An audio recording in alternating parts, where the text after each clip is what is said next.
आणि कालचा ब्लॉग जर आवडला असेल तर नक्की सबस्क्राईब करायला विसरू नका. लाईक करा, शेअर करा, कमेंट करा.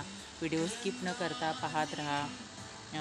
बाजाराचा जो व्हिडिओ होता त्यामध्ये थोडंसं वाईस काय झालेलं आहे, पहिला जो होता तो म्यूट करायचा विसरले आणि काय होतं पेस कधी कधी जास्त असते मोबाईलमध्ये, ते पुन्हा मग वाईस हे म्यूट करून मग पुन्हा आपला जो वाईस असतो तो दाखवण्यासाठी करायला म्हणजे लोड केला व्हिडिओ तर पूर्ण पेज भरून जातो आणि ते मला मेमरी कार्ड किंवा काय थोडंसं खाली करायचं आहे. ज्या माझ्या मेमरीज आहेत, पहिल्या जुन्या ज्या आठवणी आहेत मोबाईलवर, बऱ्याचशा अशा आठवणी आहेत मोबाईलवर, त्या मला फोटो त्याचे हे करून घ्यायचे आहेत, कॉप्या करून घ्यायच्या आहेत.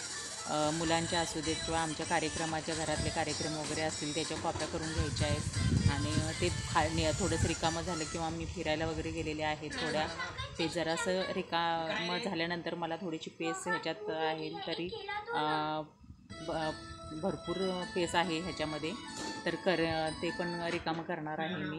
आणि त्यानंतर मग मला थोडंसं इझी जाईल व्हिडिओ करण्यासाठी, पण जे आहे ते कॅप्चर करता येते. कधी कधी काय होतं, बऱ्याच गोष्टींचा व्हिडिओ करायचे असतात पण राहून जातं पेस नसल्यामुळं, आणि मी तो मग टाईम माझा एन्जॉय करत असते तसा.